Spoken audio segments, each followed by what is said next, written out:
ल है त ब्रदरहरू, फेरि पनि म तपाईहरूलाई राम्रो राम्रो नजाराहरू देखाउनु गइरहेको छु, हेर्नु सक्नुहुनेछ।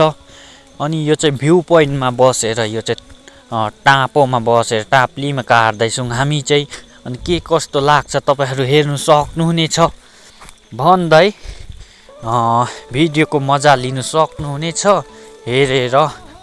अनि ल है त ब्रदर हो, के कस्तो लाग्छ भ्यू पोइन्टको टाँपोमा बसेर हामी चाहिँ देखाउनु गइरहेको छौँ।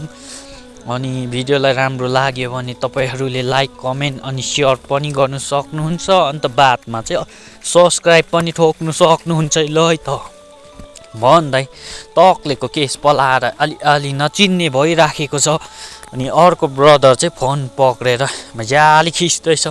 त्यसो भन्दै आज चाहिँ अनि गरम छ र चाहिँ सदाको ड्रेसहरू छैन भन्दै चाहिँ आज चाहिँ बिजोक छ पिप्सा गाडीमा ब्रदर हो। अनि ल है त ब्रदर अनि सिस्टरहरूलाई तपाईँहरूलाई म के भन्छु भने, हामीभन्दा ज्यादा सब्सक्राइबहरू हुनेहरूलाई चाहिँ यसो हामीलाई अङ्कुशे लाएर तान्नु सक्नुहुनेछ र हाम्रो पनि अलिकति सब्सक्राइबहरू बढाइदिनु सक्नुभयो भने तपाईँहरूलाई पनि यसो धर्म पाउनुहुन्छ कि भन्दै। अनि जति पनि युट्युब फेसबुकको साथीहरूलाई पनि अलिकति दया माया गरेर ट्याक दबाइदिनुहोस् भनेर हामी यहाँदेखि अनुरोध गर्दछौँ। ब्रदर एन्ड ब्रदरले चाहिँ तपाईँहरूलाई अनि सहायता माग्दैछ, के कस्तो हुन्छ तपाईँहरूले गर्नु सक्नुहुन्छ। अनि चिन्ता केमा गर्नु सक्नुहुन्छ कि भनेर भन्दैछौँ। ल है त के कस्तो लाग्छ गरिदिनुहोस् भनेर आशा राखेर राख्दैछौँ।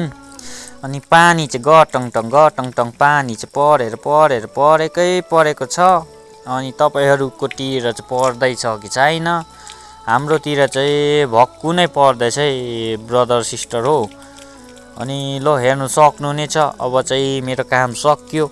अब चाहिँ अर्को ब्रदरलाई म यो हटाउनु लागिरहेको छु। अनि ब्रदरले आफ्नो जग्गामा पुर्याउँदैछ, उहाँको यो तक्तीको साथीहरूकोमा भेटघाटमा पठाइदिँदैछ अरूहरू भएको जग्गामा। अनि मजाले सारिसकेर चाहिँ अब फेरि अर्को मुढा चढा ठोक्नु पर्ने हुन्छ। अनि अरू दुलाइवालले काठ बोक्नु पर्ने हुन्छ भन्दै ल है त ब्रदर हो, मजा लिनु सक्नुहुनेछ।